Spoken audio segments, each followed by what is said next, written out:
That's it. Yeah, that's it. And now it's live. And then I It goes minimize. back. Yeah, you can minimize, no problem.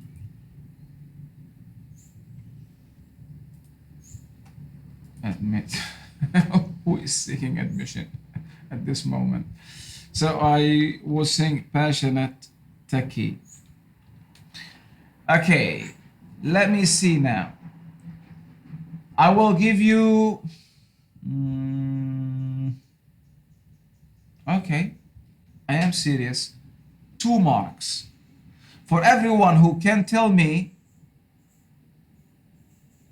who can shed light on the meaning of techie and tell me through which process of word formation the word techie has been formed or is formed, using which we went through the processes of word formation quickly. Yes, we focused on affixation as the largest word formation process in English, but we also quickly went through the other processes of word formation. So this word is derived using one of these processes of word formation, other than affixation. So what is this process? What's the meaning of techie? And what's this process through which the word techie has been coined in English? Techie means someone knows a lot of computer technology, electronic equipment, and stuff like that. Okay, you are using the context. Oh, You are young using the context. And yes, you can guess the meaning. Now I would like you to morphologically speaking, using the other way of figuring out the meaning of a word, morphological analysis. Who can break down this word and tell me how it is morphologically shaped or made? Technology? the first word tech means technology and all that stuff, Okay. electronics. What do you mean by the first? The first what? Use the technical. The word tech. Use the technical term we used. How many are in this word? How many? Two. Two what? Morphemes? Yeah, yes, Affix. yes, morphemes. Morphemes. Two words are made up of morphemes. Remember, I want you to activate this knowledge. Okay, two morphemes. Obviously, tech from technology, and the other morpheme is? IE. Expert. Okay, IE. E. What is IE? What is E? Refers to I think it refers to the person. I'll give you some more examples of words ending with the suffix, the morpheme E, as in brachy, brachy, prezi. Selfie. You see, guys, when you try, even selfie, by the way, when you do not revise what we take, you're gonna lose a lot forever. Uh, okay, this is a brachy, prezi, techie,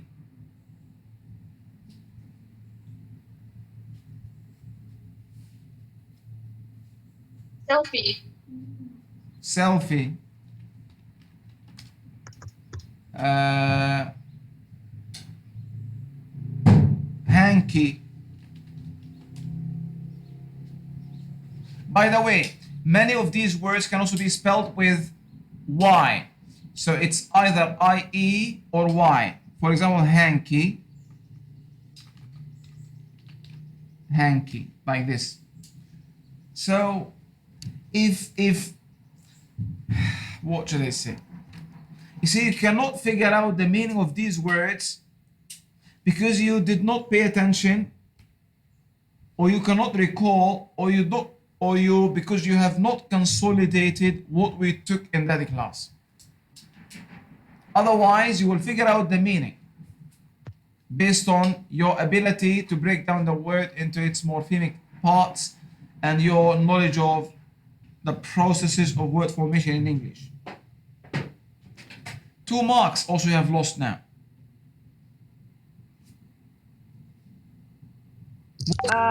Maybe it refers to the action that is being done.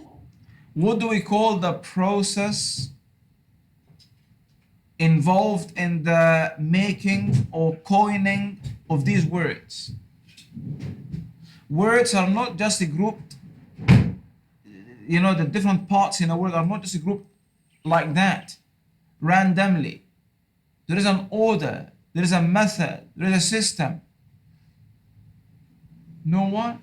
And we have the 4 groups. Don't you have notes to go back to your previous notes? The classes, the second class on vocabulary. I upload my YouTube. I usually upload my presentations. What do we call this process that is involved in the construction or making of these words? And what it is? Word structural analysis. This is not a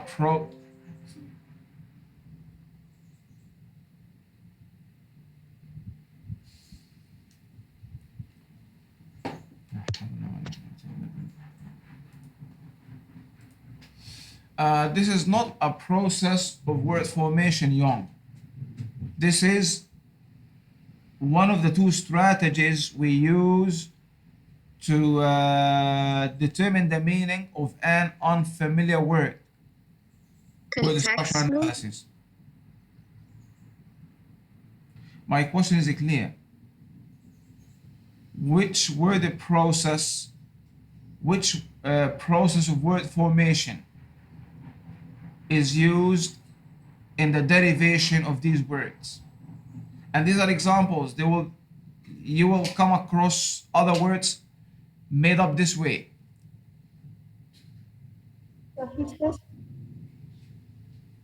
So if you know the process, you will be able to recognize the meaning of many of these words. By the way, Bobby, another word I have just recalled. Bobby. Not Bobby that doll, no. Morphology. What should I do? Take a gun and shoot all of you? My mind is telling me to do that, but my heart is objecting. Quiet, Ahmed. My mind is asking me to take a gun and shoot all of you. But my little ticker is objecting. It's telling me that there are sweet ones, don't shoot them.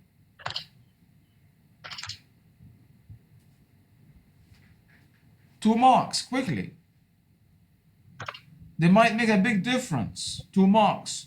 Being moved from B to B plus or B plus A. Sorry, doctor, is it lexical and derivational? No.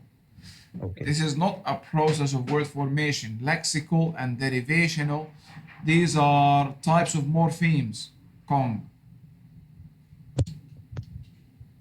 Like the IE or the Y, this is a lexical morpheme, a derivational morpheme, not inflectional or grammatical. So this is a type of morpheme. But I'm not talking about this. I'm talking about the process involved in the creation of these words. What is it? Bound and free morphemes. Okay. I will go to that class now. This is not the time really because I have a class. But I hope that this, will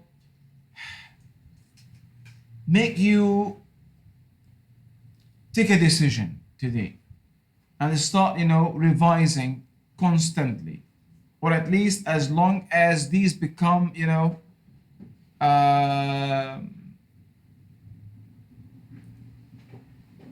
let me go to that presentation. I know what it is, but I want to show you that part of that presentation at least.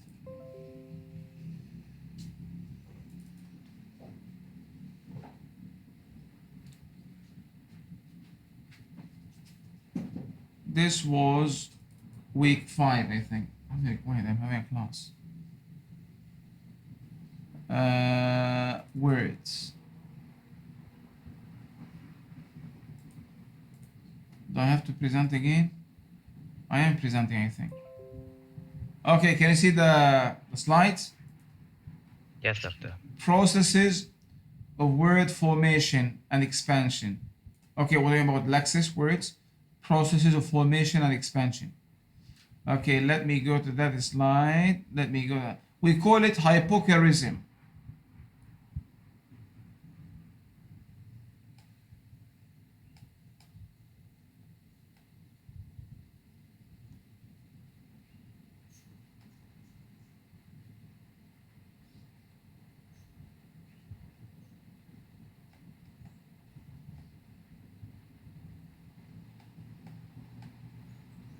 Here.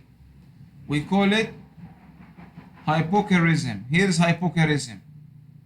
And even the same examples I have cited. Can you see?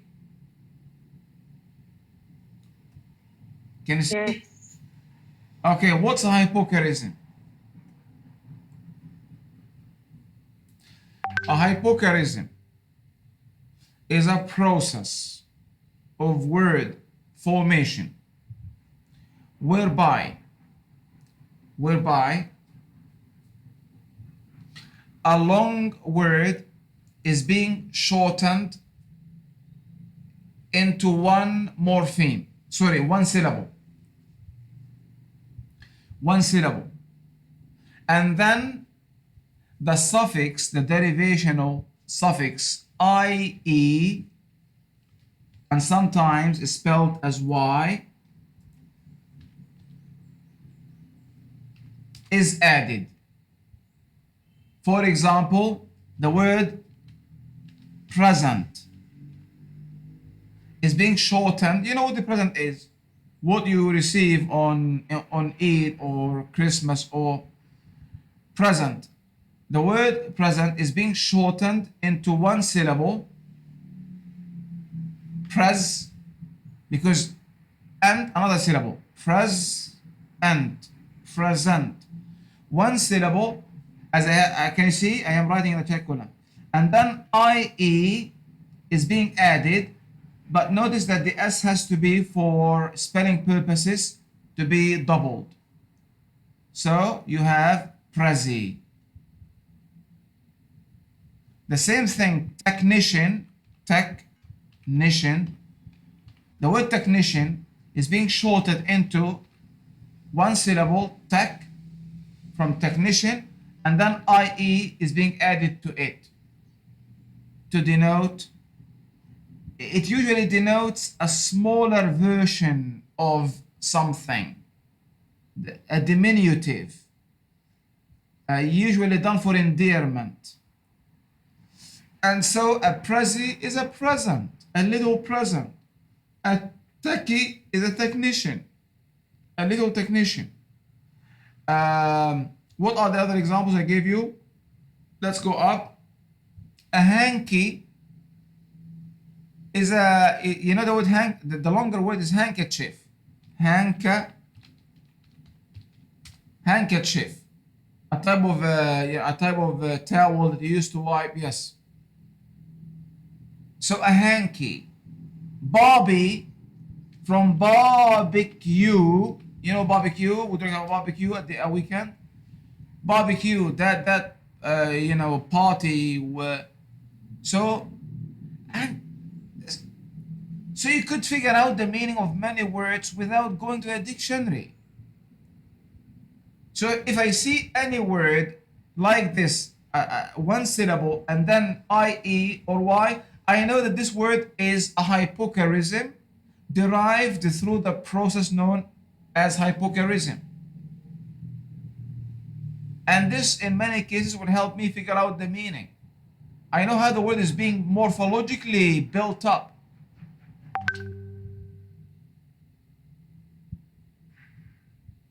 So we talked about it. We did not elaborate much because this wasn't part of this. I mean, this is not a course about morphology in English, but I have included this discussion as part of our reading course to enrich your understanding and to help you, in this case, not only expand your vocabulary, but recognize the meaning of many new words you may come across in your life. We spend more time on affixation because affixation is the largest word formation process. But I quickly also went through the other processes that you can see here on this slide. All these are the processes of word formation. The processes by which words are formed. Examples like these. So go back to my slides.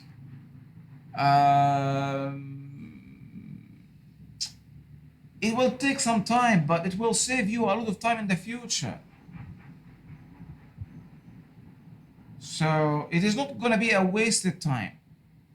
You are investing. It's an investment. Spend some time on my slides. Make sure of this opportunity. Sorry, what should I say? Grab this opportunity that I am now still with you. You can ask me, you can text me if there are things you're not sure about. But do your part. Do your part.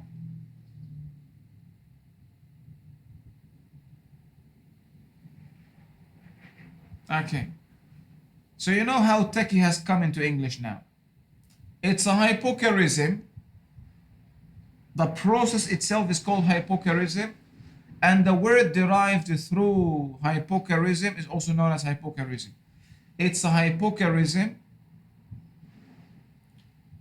And so it means that this is a long word being shortened into one syllable, and then IE is being added to it. Technician, techie. Present, prezi. Australian, Aussie. Australian, shortened to Oz, and then we add IE, but before IE we double for spelling purposes. We write another S and then IE, so we come with Aussie. What is an Aussie? You might wonder, it's a new word. It's not difficult to figure out its meaning, especially if it's also in a context. Hypochorism, Australian. You see? And this is just one example. The same thing goes with the other, things we have discussed throughout this semester. Okay, let's get back to our class. Where are we? My God, time is flying. Where are we? Where are we? Okay, group 4 I said. Can you start, please? The last group.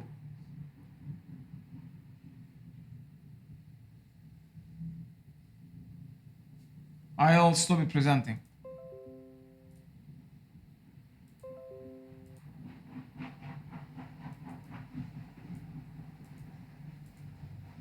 Group 4, can you please start? We need to be quick. I would like to go through the chapter myself. So please, quick, to give me some time. Hey guys, what's wrong? Can you hear me? Then? We can hear you though. Yes, we can hear We you. can hear you, sir. We can hear you. Why isn't the last group responding? Okay.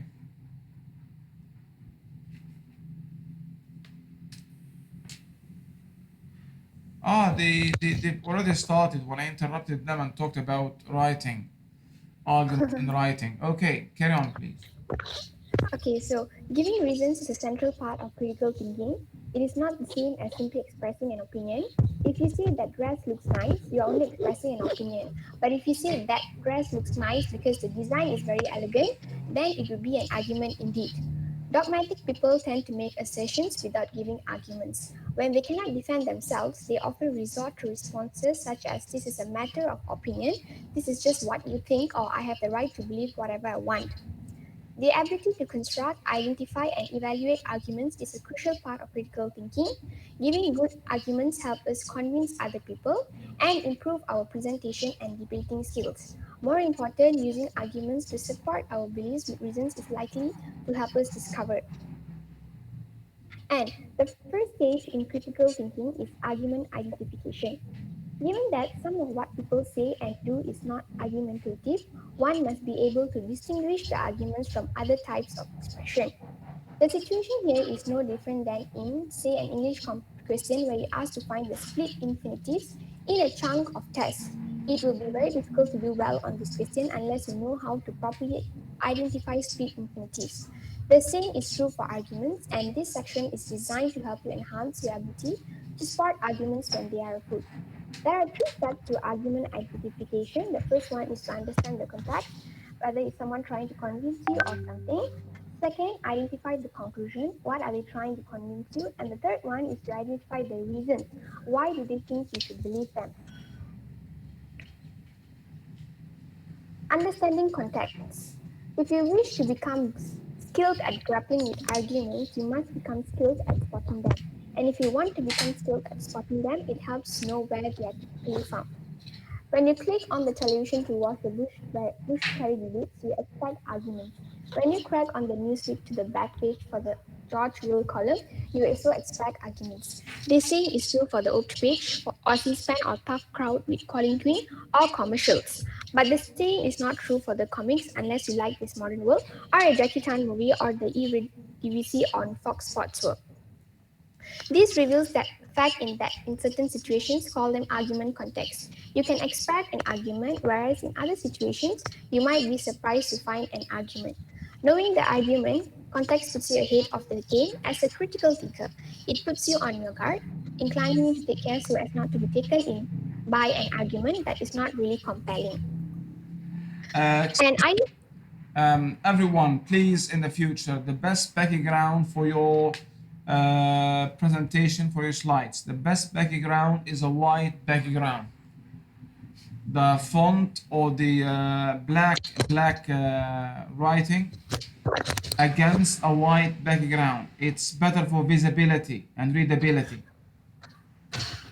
Don't choose colorful backgrounds. This is an advice. okay. So the next is identifying the conclusion. Um, And put Lance Armstrong put less information also on the page. There should be points and then you explain. Yes, please.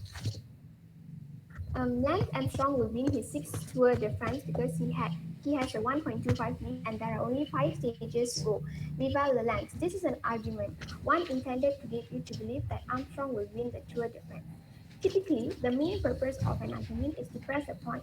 That is, arguments are vehicles intended to convince or compel people to believe something. This something is what we have called the conclusion. Whether the argument works or not depends on whether it supplies compelling reason to believe this conclusion. But first things first, you can't assess the effectiveness of an argument without first identifying. As with argument context, you can enhance your critical thinking ability by learning of ways to identify the conclusion of arguments. Most of the time, this won't be too difficult. After all, it is in the best interest of the arguer that their conclusion be clear. This can be done in several ways. One technique is to position the conclusion prominently at the beginning or at the end of the argument. Example, at the beginning or end of the paragraph that contains the argument. Another is to repeat the conclusion during the course of the argument several times and also calling attention to the fact that it's the most important point and its conclusion. Okay, so the next I'll pass to Safura.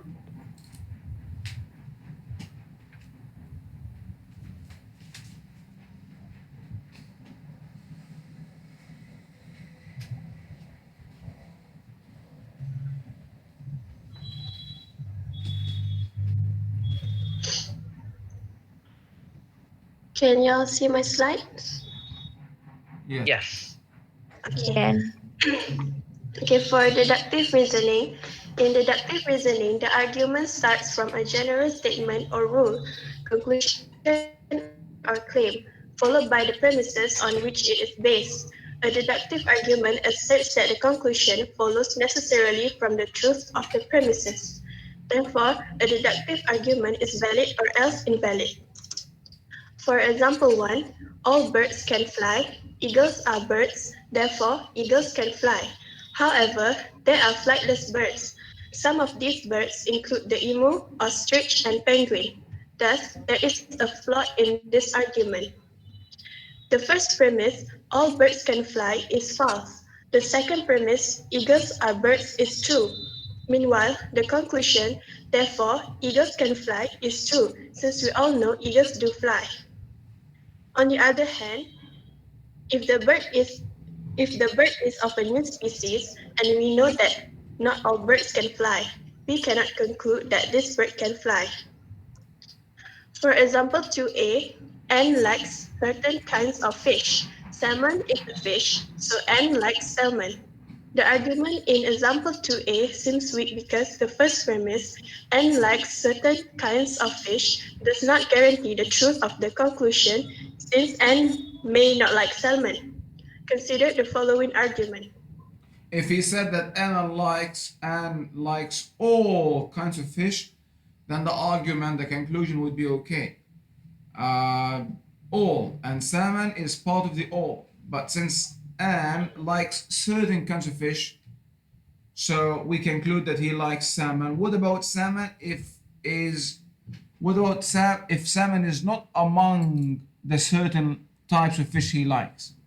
And so this is uh, not a good argument. Okay.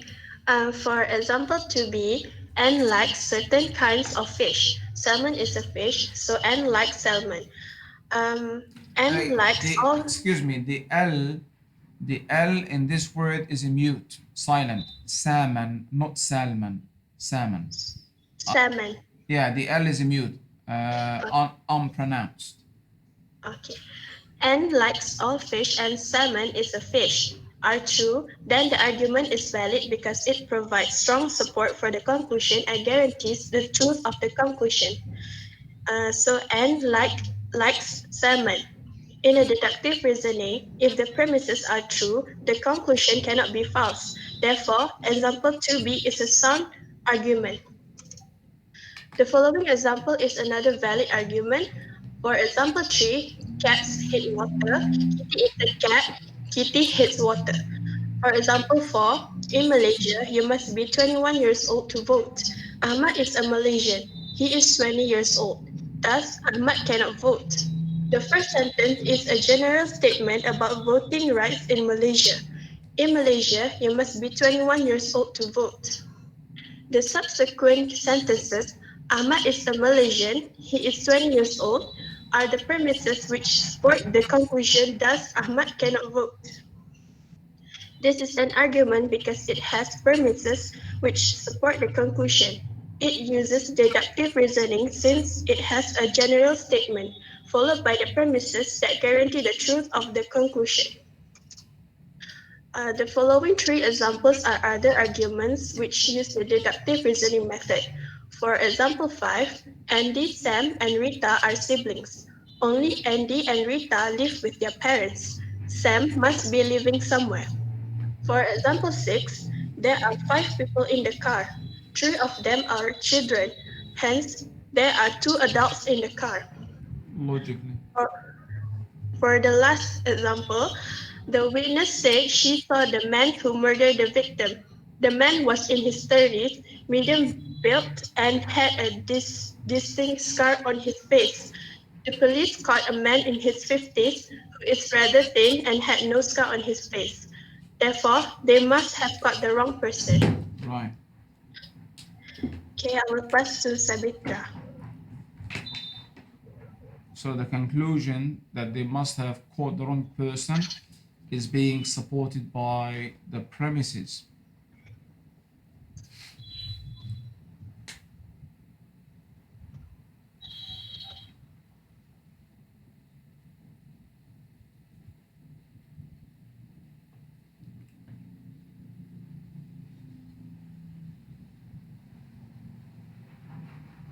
Can you all see my slides?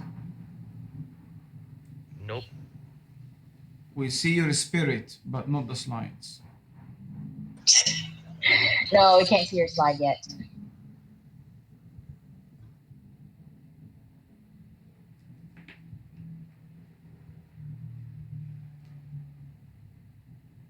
We can see your spirit coming through the slides, but not the slides themselves. If we start representing,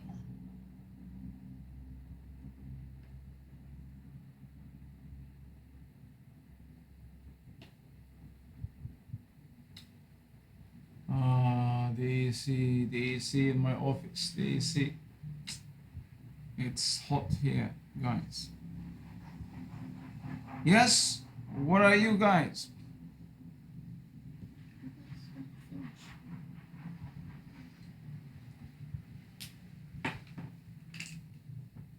Even the spirit has evaporated.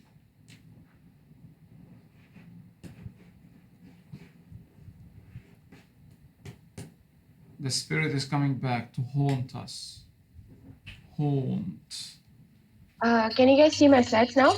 Yes. Yes. Okay. Haunt. Okay. So, good morning to all. So I'm going to present about identifying inductive reasoning in arguments. So, in inductive reasoning, the premises aim to establish or increase the possibility of its conclusion, while a conclusion derived from deductive reasoning is either valid or invalid. A conclusion derived from inductive reasoning provides an argument which considered to be strong or weak. It should be remembered that inductive reasoning only attempts to conclude from possibility. In short, in an inductive argument, the conclusion is only probably correct. Let us look at the example given in page 127. So, example 1, Ahmad is tall, his brother is tall, his sister is tall, his mother is tall. Everyone in Ahmad's family is tall. So the conclusion is everyone in Ahmad's family is tall. What is derived from the premises are Ahmad is tall, his brother is tall, his sister is tall, and his mother is tall. However, the conclusion is only likely to be true. It is possible that Ahmad's father could be short. So then the conclusion could be false. So moving to the example 2. The paragraph is about the water pollution. So example 2 is a strong argument. This is because the premises do provide strong support for the conclusion. So the conclusion is the factory is responsible for the pollution of the river. So what is inductively derived from the premises are the water from the river is polluted, the nearby factory removed its toxic effluents into the river. Chemical tests done showed that the pollutants are one of the same chemical contents as the effluents discharged by that factory. So that's all from me. Thank you.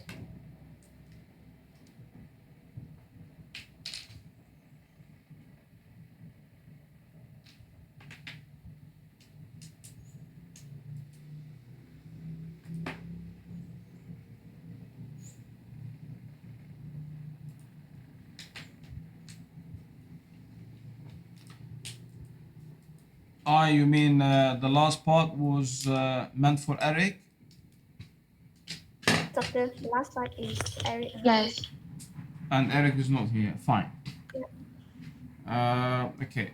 As for the quiz or the quiz, where are you, Young? No, I will try to work on your quiz, but I would like you to give me some time now to go through my slides quickly in an attempt to clarify and consolidate what has been said in the class. And then we can, go for the quiz. So let me present my own slides. Share.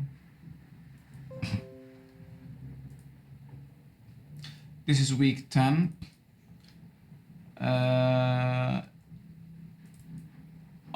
Argument I will upload this. Okay. Well, I have actually two presentations, but I will skip one. Oh no, it's one presentation. I have some other material along with the presentation. I will upload them after the class uh, onto my group. All right. So these are the objectives, or sorry, the learning outcomes.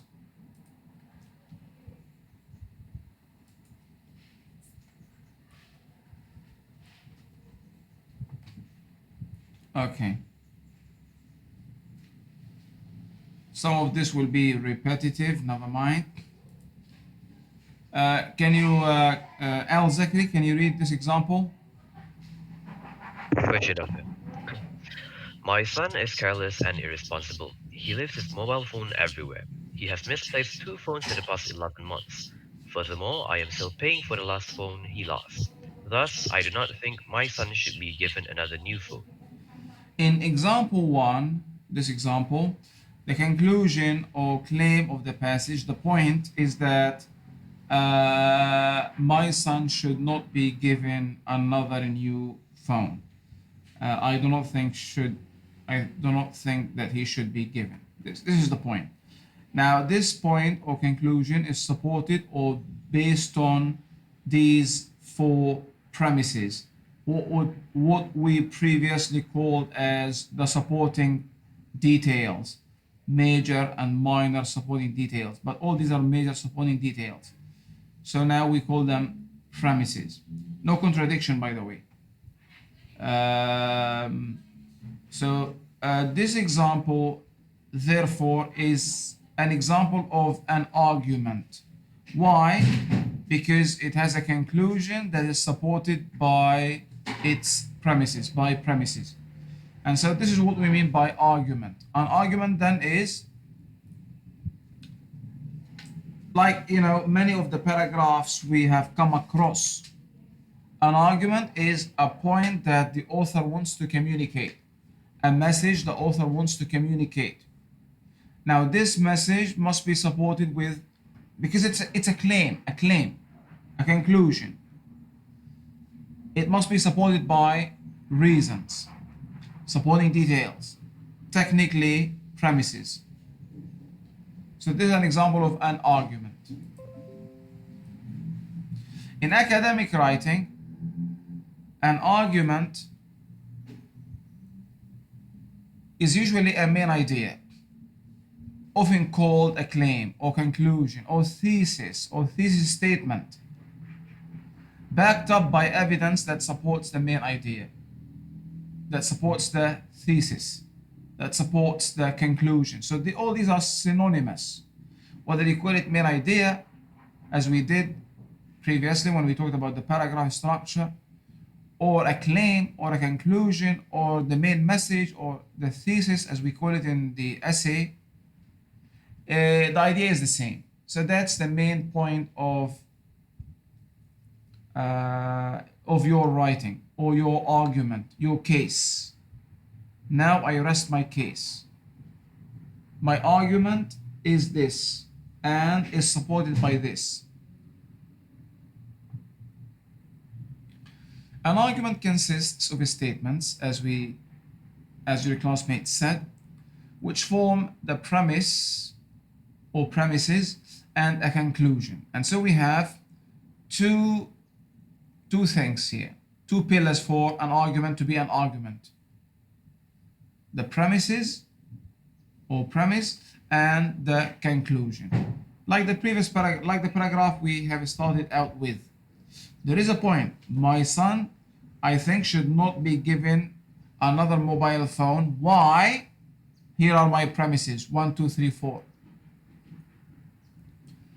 Since the argument is made up of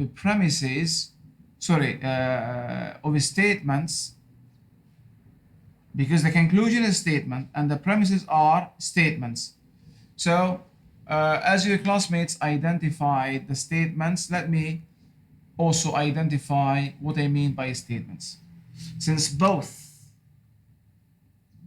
the premises and the conclusion that make up the argument are made up of statements. So let me quickly define what I mean by statements. First of all, and try to be quick in your notes because I have no time to expand and elaborate. The sentence. Let's go back to the concept sentence because the statement is one type of sentence. I said that every statement is a sentence, but not every sentence is a statement. When we talk about the sentence, a sentence can be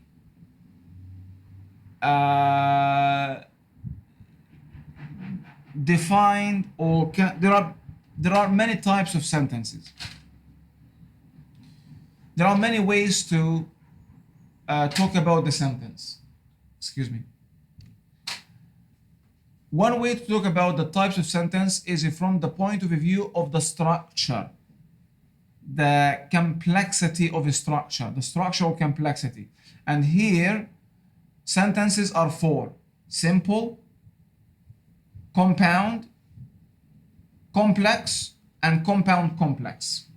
This is not part of our discussion now. This is taught in your grammar classes. Another way to look at the type of sentence is from the communicative function. I am writing now, not the structural complexity, the communicative function.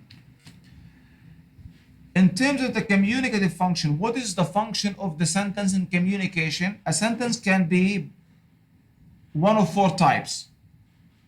In terms of the function in communication, what is it doing? In communication, a sentence can be one of four types. These are, I will write them here: declarative sentence, declarative sentence, interrogative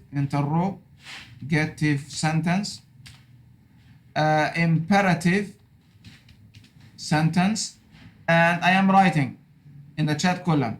And the last type of sentence in terms of the communicative function is the exclamatory. Very quickly. A declarative sentence, and so there are four types of sentences in terms of the communicative function: declarative sentence, interrogative sentence, imperative sentence, exclamatory sentence. Meaning, any sentence in the world, any sentence in any language is one of these, must fall under one of these four types. The function of the sentence in communication falls under one of these. A sentence may be used to declare or assert, deny, state information. This is known as the declarative sentence because it declares something, and these are the statements. And so the declarative sentence is a statement because it declares something. I like you. I am a man. I am married. She's my wife. She has blue eyes. We live in Malaysia. Allah exists. Allah is beautiful. Allah is kind. He has a car. I want to buy a mobile phone. All these are declarative sentences because they declare, they inform you something. Declarative sentences are the only type of statements. Faham? Let's look at the other sentences which are non-statements. The only type that is a statement is a declarative. And so when we talk about arguments, whether the conclusion or the premises, they must be declarative sentences. These are statements. Quickly, interrogative sentences are sentences that whose communicative function is to ask a question. Where does he live? Is he a man? Does God exist? How is Malaysia? So sentences that ask questions are known as interrogative sentences, the function of which is to make a question, not to state information. And these are sentences, they are not statements. The third type, imperative sentences. Imperative sentence has one of two functions. One of two functions. Imperative sentences, they either make a request or a command. So a sentence making a request or a command is an imperative sentence. For example, please sit down. Please come here. These are requests. Please see me at 11 o'clock. Usually with the please, if they are requests. See me at 11. These are requests. But, okay, a command is like an order. Sit down. Fuck off. Shut up. Come here. Go away. These are commands. The job is to command. The communicative function is to command you to do something or not to do something. Now, how can you distinguish between a command and a request? I don't want really to go into details, otherwise this would take up the whole class. There are many things that we can detail about this, but this is not part of the class. Okay, in writing, because each type of sentence in terms of the punctuation mark is punctuated differently. Declarative sentences are punctuated with a full stop. Can you see? Full stop.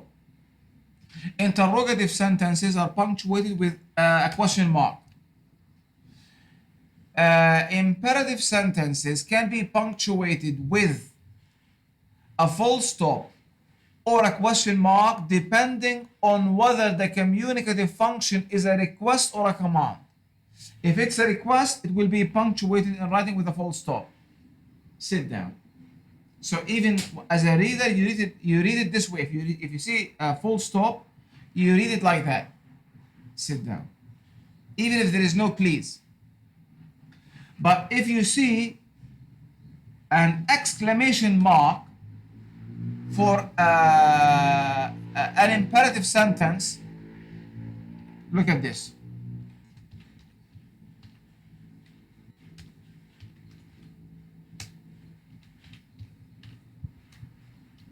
Okay, both of these two sentences are imperative. But the first one is expressing a request. Sit down. Sit down, please. The second one is an imperative sentence but expressing a command. Sit down!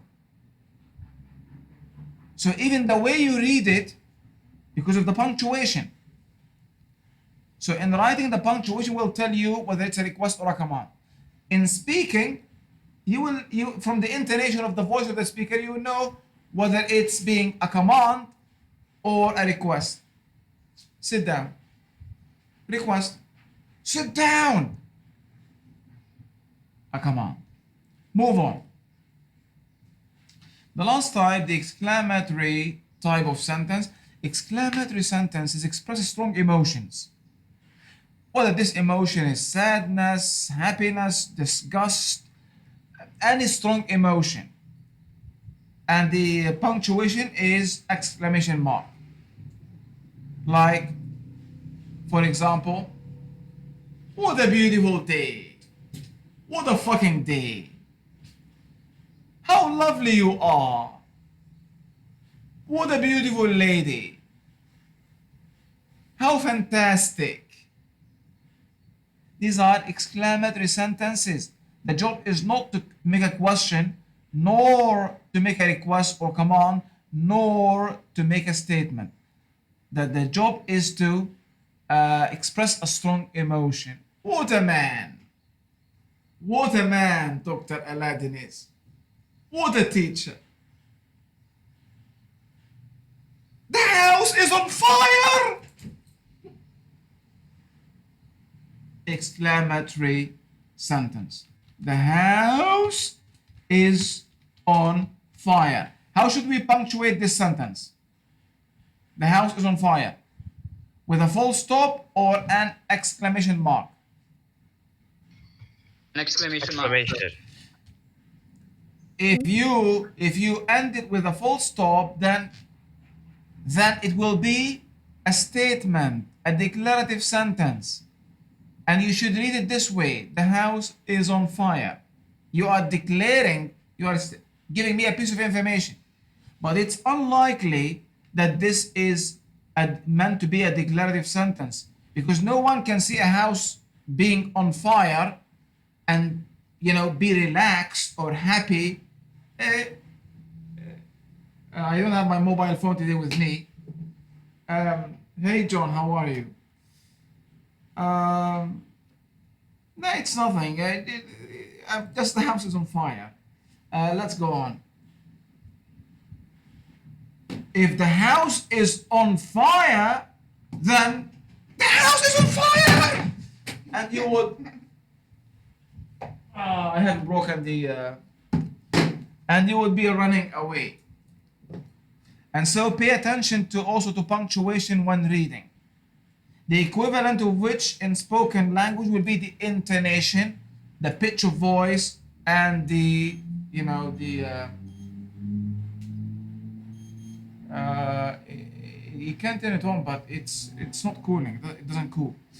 Anyhow, okay. So all these three types, interrogative, imperative, exclamatory sentences, are non-statements. The only type that is a statement is the declarative sentence. Clear? Should I move on? Yes, doctor. Let's move on.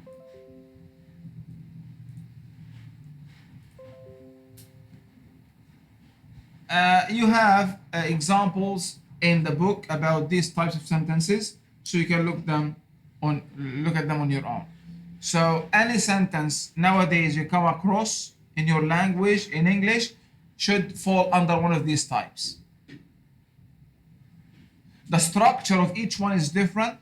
The punctuation of each one is different. The communicative function of each one is different.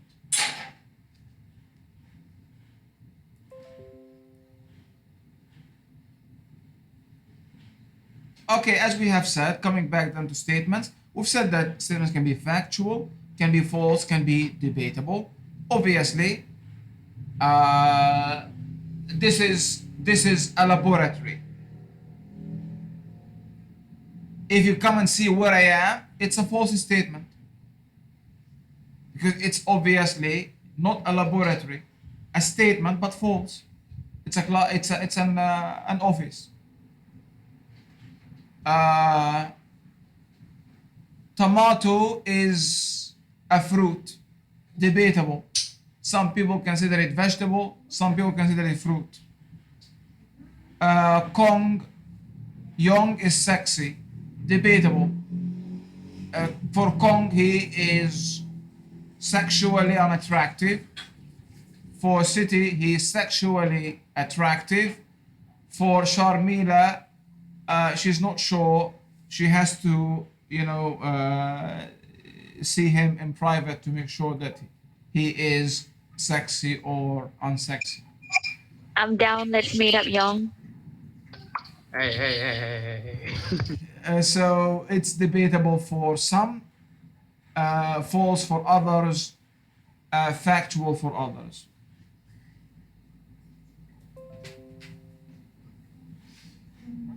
Okay, we've already identified the premises as the reasons provided to support a conclusion. Okay? These are some of the discourse markers. Previously we came across the word discourse markers. I still have it on the board. These are some of the discourse markers, the cohesive devices. When we talk about in chapter, in week 13, when we talk about cohesion and coherence, we're going to mention cohesive devices. But the idea is the same. Whether you call them indicators, cohesive devices, discourse markers, the job is the same. To link parts of a sentence and sentences together, and make the text coherent, cohesive, logical, unified, and sexy. By sexy, I mean interesting here. Not the kind of sexiness you would find in Young. Sexy means interesting here. Young, don't be too serious. I like you more than I like my cats. Okay, I hope you will not recover the hidden meaning here. That you will not read between the lines. I know you're smart and you may read between the lines. Don't hate me, Young. Hong. Yeah, Kong or Yong or Wong, and I don't know many Kongs. You Chinese guys, your names are, but you have, I like your names. It's either Song or Rong or Gong or Long or Li or we or he or me or she or fi or di. Things like these. Okay, back to business. So these are some of the indicators we use to identify. Okay, a conclusion we've already identified as the main point of your argument. What you want people to be persuaded with or dissuaded about. Persuade, dissuade. You know, dissuade? Dissuade someone? Dissuade. You persuade someone to do something. You dissuade someone not to do something. Dissuasion. Kong, the word is for you here, along with Al Zakri in the chat column. I know that you are logophiles, that you are lexicaholics, lovers of words, just like my grandma. My grandma feels hot when she comes across a new word.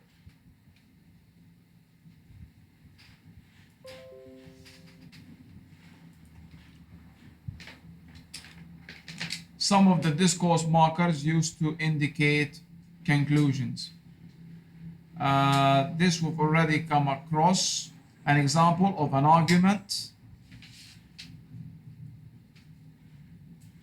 Okay, look at this. Or before that, this is the example that Al Zakri read. My son is careless. He leaves blah, blah, blah. Therefore, I think he should not have a mobile phone. This is an argument, a good argument, supported by enough premises. But the second argument here is a weak argument because the conclusion that you don't think that your son should be given another mobile phone is not well supported. The premises do not support it. The fact that you are being his father and that you have the power or mandate to say so is not a good reason why he should not have a mobile phone.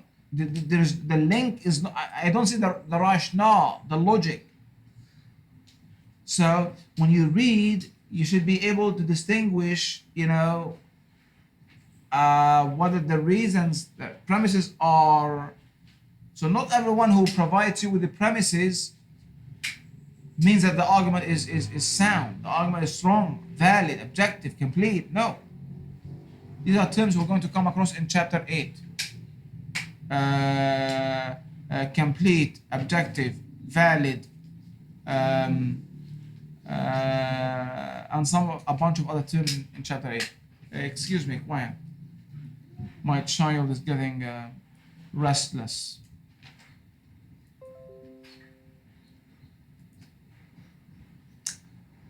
Okay. And so we said that my son should not have a mobile phone because I am the father. Well, we appreciate your fatherhood. We do not deny that you are his father, but please give us a good reason. Maybe if you say that he loses the mobile quickly, that he breaks it quickly, that he shove it in the someone's quickly, then these are reasons. But okay, I love bananas. I love bananas. Therefore, I'll purchase a new car. Excuse me? What do you love? And what do you want to buy? I love bananas. Okay, so therefore, I will buy a new car. Are you sane? Or never been saner?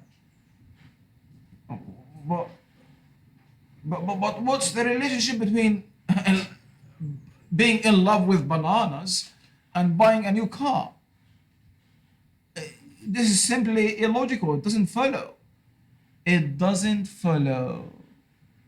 The Latin word for this kind of argument where the conclusion does not follow logically from the premises is non sequitur. This is a non sequitur. What is a non sequitur? A non sequitur is an inference or a conclusion that does not follow from the premises. What has loving bananas to do with buying a new car? We were talking about the new restaurant when she threw in some non sequitur about her dog. We were talking about the new restaurant, and suddenly she threw some non sequiturs about, her dog. What has a dog to do with the previous discussion? So beware of non sequiturs. Sometimes a speaker may provide you with a non sequitur, a conclusion that does not follow from the premises, that is not related to the premises. So if you believe him because he's your father or he's your teacher or because he's Trump, you might then, believe things that are nothing than a load of malarkey. Shit, if you like.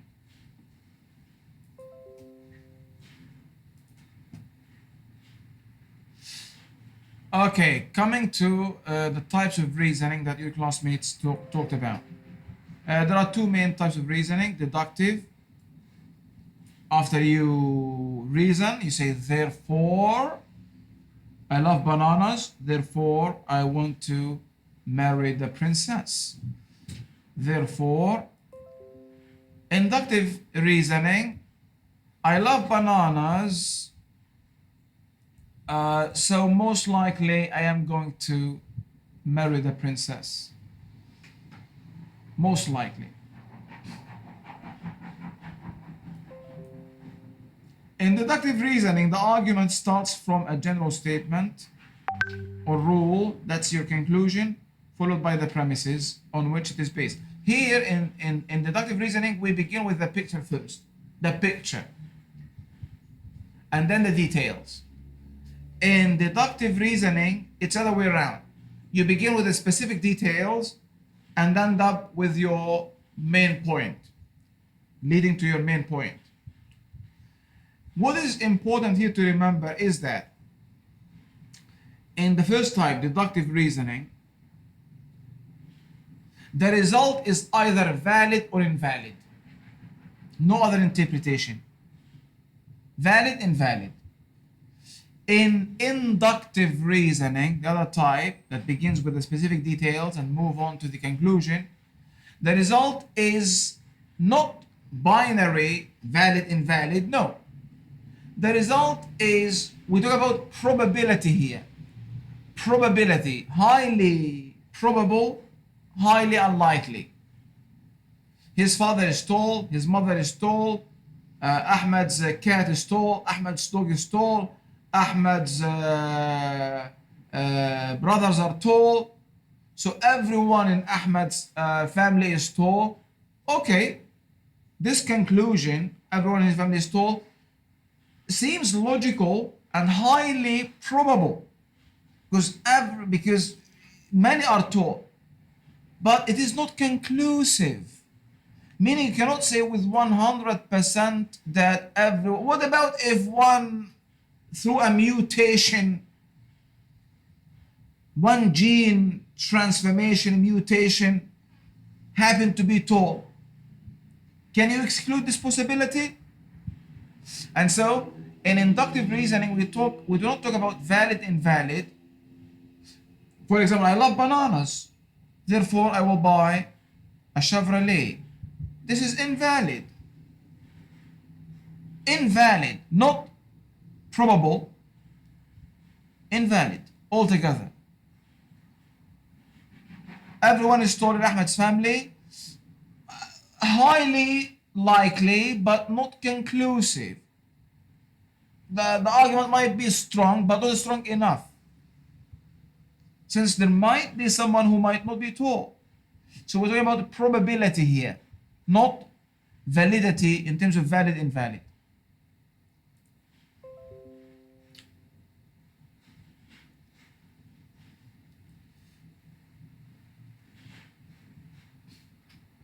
We've already talked about this. The Anne likes all fish. Okay, Anne likes all fish. Salmon is fish, so Anne likes salmon, fine. This is a deductive argument. The conclusion is that Anne likes salmon. This conclusion we have arrived at by way of the premises: Anne likes all fish and salmon is a fish.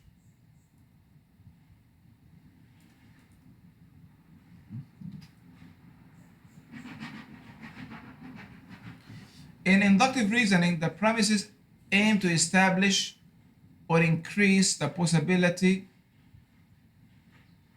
of its conclusion. So in inductive reasoning, we talk about possibility. The more examples you cite, the stronger, the probability will be higher. Okay, Ahmed's father is tall. Ahmed's mother is tall. Ahmed's grandmother is tall. Ahmed's grandmother is tall. Ahmed's grandmother is tall. Ahmed's seventh grandmother is tall. Ahmed's grandfather is tall. Ahmed's eighth grandfather is tall. Ahmed's cat is tall. Ahmed's children are tall. Therefore, everyone in the history of Ahmed's family is tall. Well, okay. Very likely, highly likely. But what about, okay, you've said Ahmed's seventh grandmother is tall. What about if Ahmed's 12th grandmother is short? The possibility is there. But the more you provide, the more you see when you read, the more examples cited to premises provided, the stronger the argument. You evaluate the strengths of the argument based on these.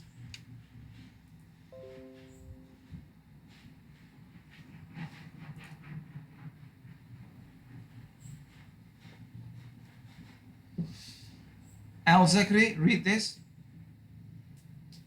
The new chairman was late for his meeting. He was late for his second meeting. He was also late for the third meeting. I am quite sure he will be late for this meeting. Most likely, but to say that you are quite sure is problematic. What about if he comes early this time, before anyone? I know that you have already given me 3 premises that look fine, but you see, so in inductive reasoning we talk about probability, not valid, invalid. We talk about probable, improbable, likely, unlikely, highly likely, strong, weak, not valid, invalid. So as a reader, you evaluate the strength of the conclusion, the claim, the argument based on how many premises there are and the quality of the premises.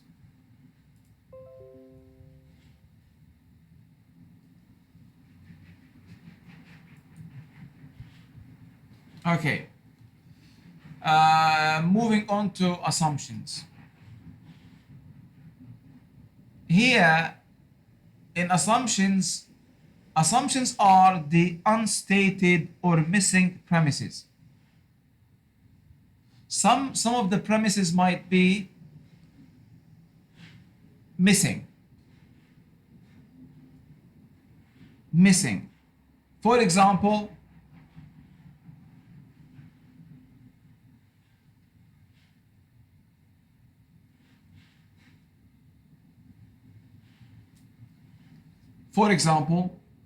Socrates is a man.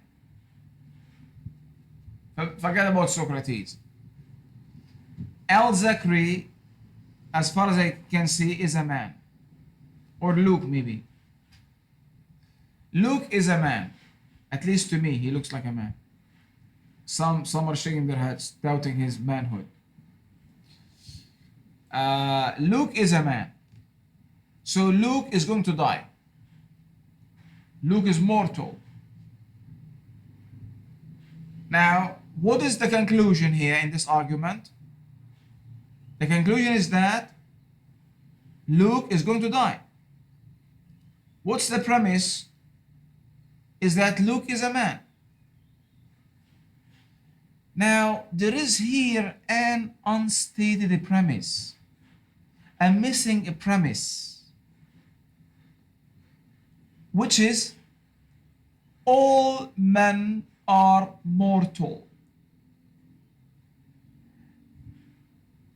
All men are mortal. Luke is a man, therefore Luke is going to die. So the premise, all men are mortal, is a missing premise. This is what we call the assumption. So the assumption is unstated premise, not stated. Assumed. Luke is a man, Luke is going to die.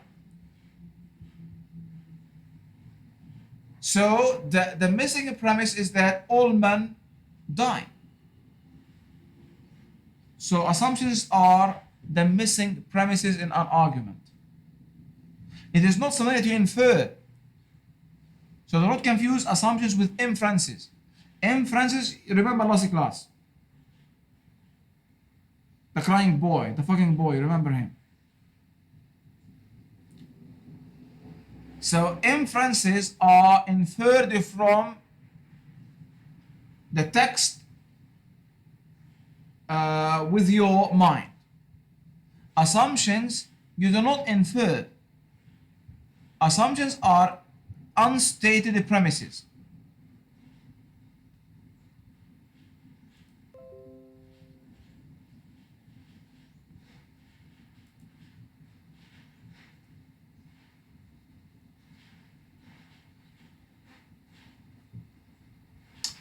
Okay, I think that's it. I hope that I have, added some insights to your classmates' presentation. All you need to do is to go through the slides and to go through the textbook on your own to, consolidate your understanding, summarize it the way you want neatly in your notebook. Let's now go to Young again. Young, you can start your quiz, please. Hopefully 5 minutes, and then we will end our class. I know that some of you are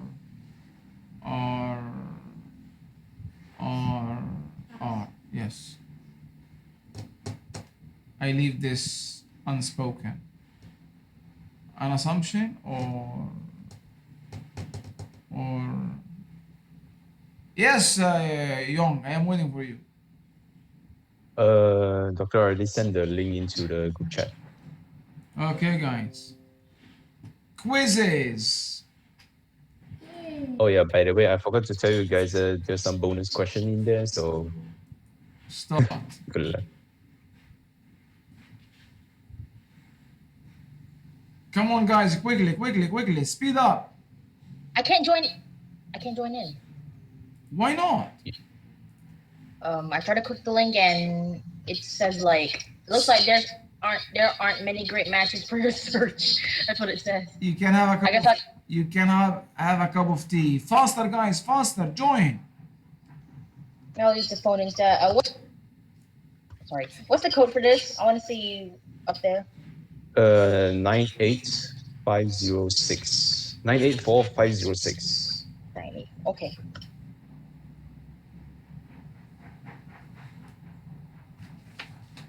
One more minute, huh? Oh, What's the code again? 984506. I'm gonna type it out right now.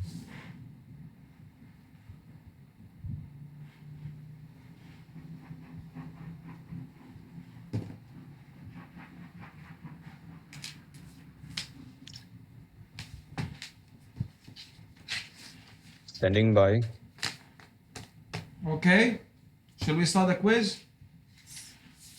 Wait. 10 more seconds. 9, 8, Come on, Chapat. 6, Chapat.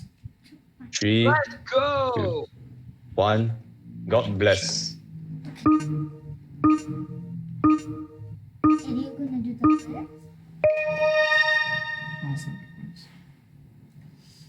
Oh God. Yeah. Okay, with the punishment.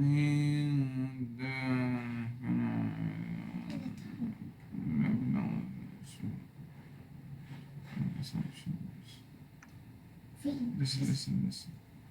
Oh my God. You'll be grateful for this later. What is the most viewed YouTube music video in 24 hours?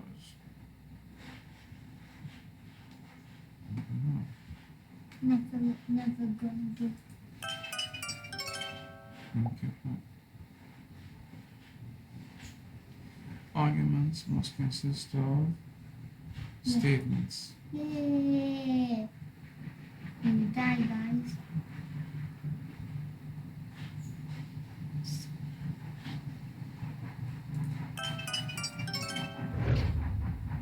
Right? I feel no man, yes.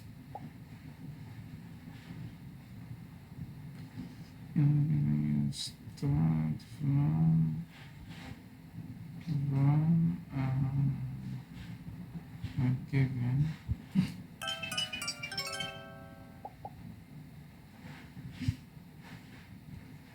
how far away is the sun from the earth?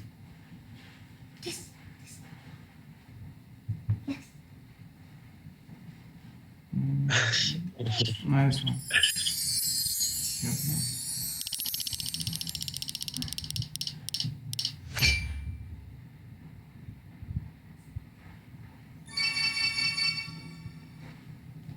Good one. AM.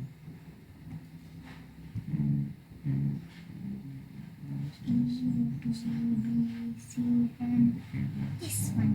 Inclusion.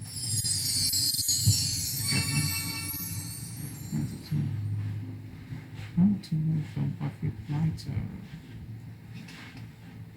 I'm just gonna say it. This one. Oh, the torch. This one.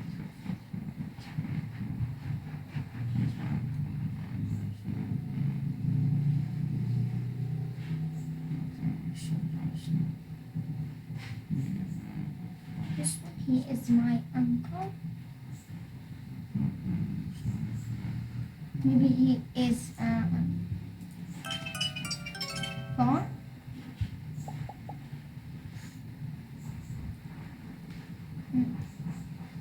What's that? What? Tennis? Okay, oh. Yes.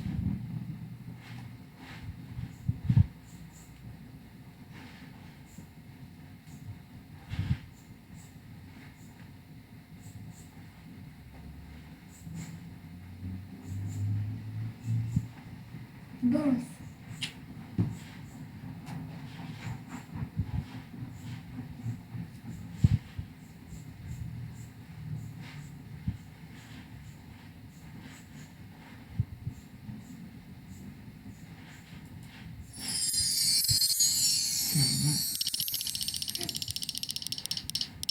Now let's see my score.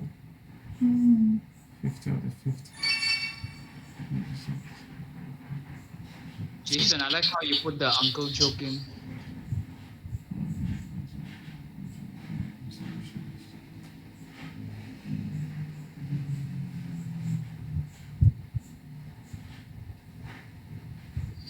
And this one is faster at the top.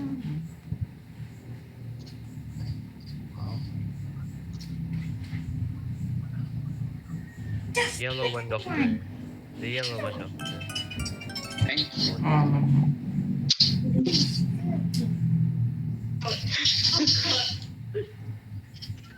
Abundance. Abundant. What is this? Abundant. Wait, Someone saying abundance. It's Damn, abundant. Zach. Damn it.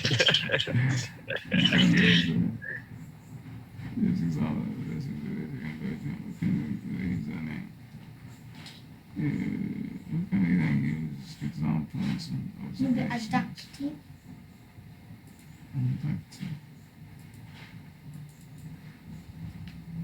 Something had stopped.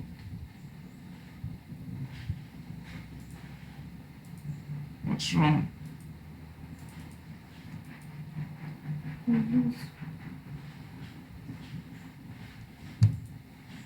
No, it's the internet. See? Nothing.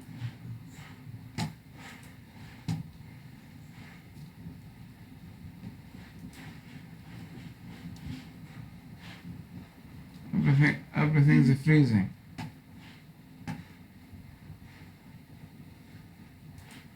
Hello, guys.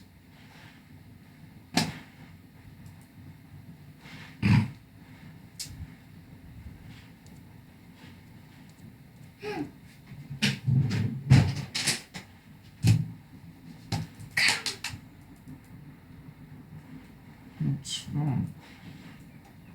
The internet. Did this happen before?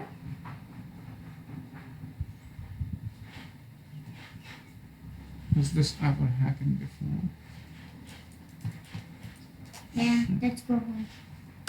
We are finished, actually. We have finished. What's wrong?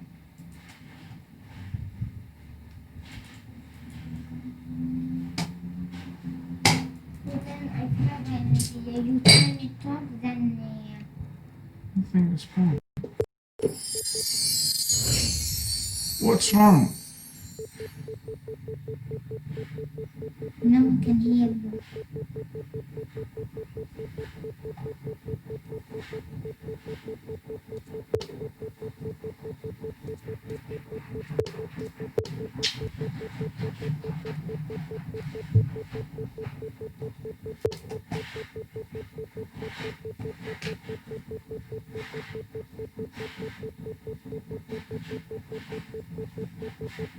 Turn off.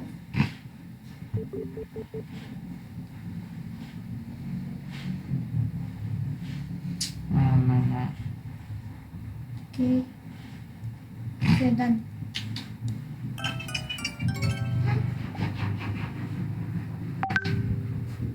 Please.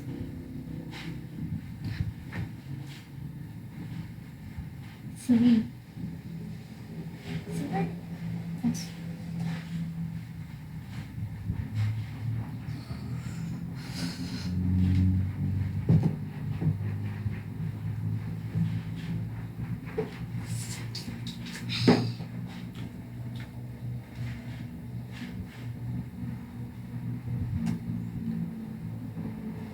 Hi.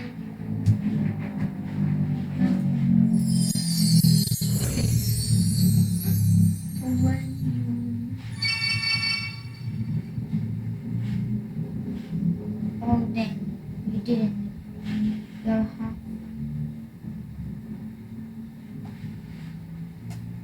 Okay, interesting.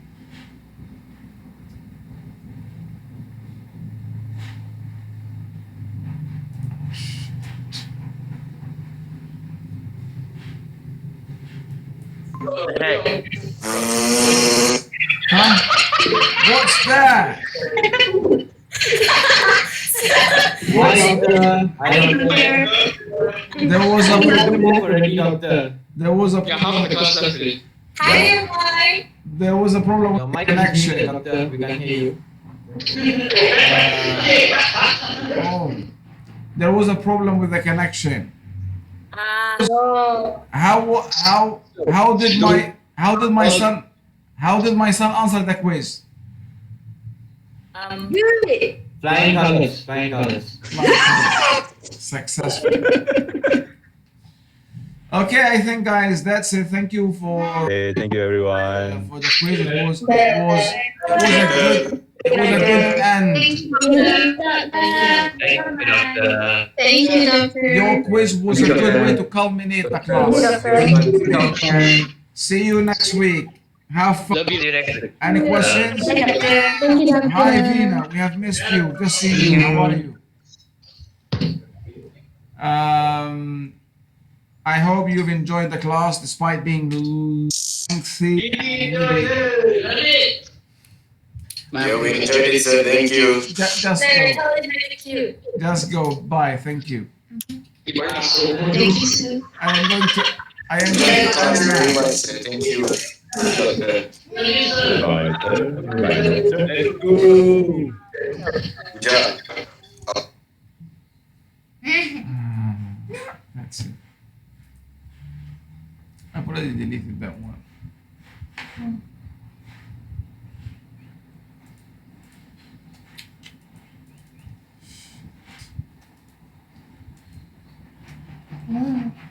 Delete.